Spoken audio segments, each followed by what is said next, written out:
Yeah, buddy. Like, wait. Yeah. Salut la team, donc nouvel athlète qui participe au Tempo Pro de ce week-end, donc c'est Jonathan de la Rosa. Je vous ai mis la liste avec la dernière mise à jour ainsi que les athlètes en photo. Donc pour rappel, Jonathan a terminé deuxième au Chicago Pro, donc un client de taille pour Hunter Labrador qui, je rappelle, est dans une forme olympique, donc dans la forme de sa vie. Donc on aura sûrement un top 2 de très haut niveau avec ces deux superbes athlètes. Jonathan va arriver sûrement avec une condition améliorée, même si elle était déjà justement de qualité au Chicago Pro.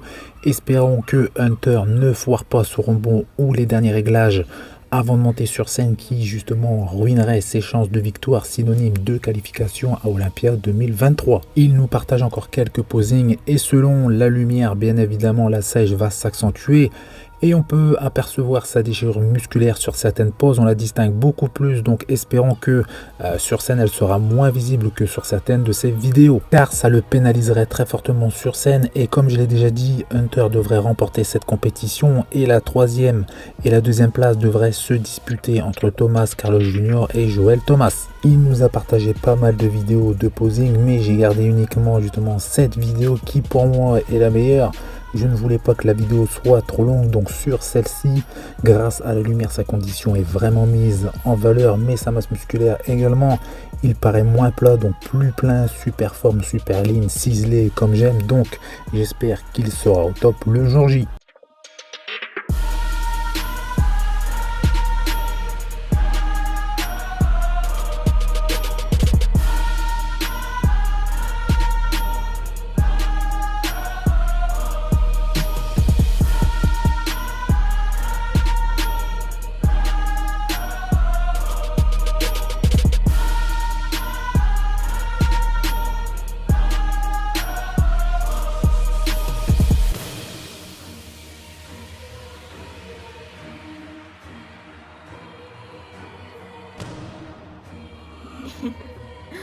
Mozart, you crazy.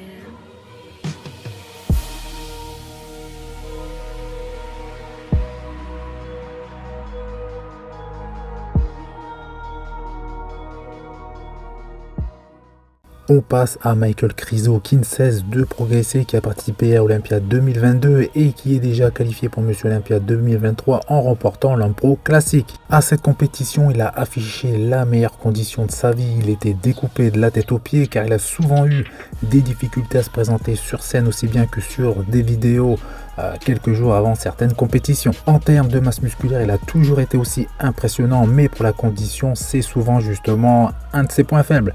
Donc ici, le voici très volumineux comme toujours et très sec. Donc j'espère qu'ils ont vraiment compris comment le préparer sur les dernières heures avant un show. Donc on verra également s'il a réussi à progresser sur le dos car c'est son réel problème. Il manque cruellement justement de grand dorsal car le reste de son physique c'est quand même assez exceptionnel. Il doit aussi améliorer son posing car il n'est pas exceptionnel et il tremble beaucoup. Donc s'il affiche la même condition qu'à l'Impro classique avec un dos monstrueux, il peut vraiment faire très mal.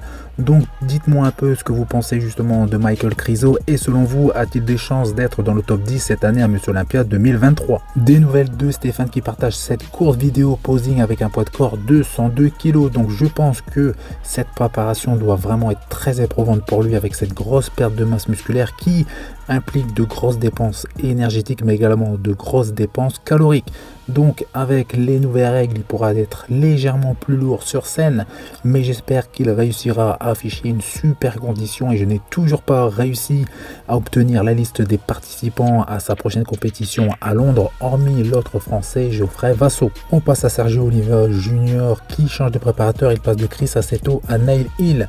Donc pour ceux qui ne le connaissent pas, il a été le préparateur du fameux et du grand Flex Lewis, pour ne citer que lui. Donc par contre aucune news concernant ses prochaines compétitions de cette année ou s'il a dans l'optique de se qualifier pour Monsieur Olympia 2023, donc affaire à suivre. Donc voilà, c'est tout pour cette vidéo. Donc comme d'habitude, vous faites péter les pouces bleus, ça fait plaisir. Vous pensez à vous abonner pour ne rater aucune de mes prochaines vidéos. Je vous dis à bientôt, salut.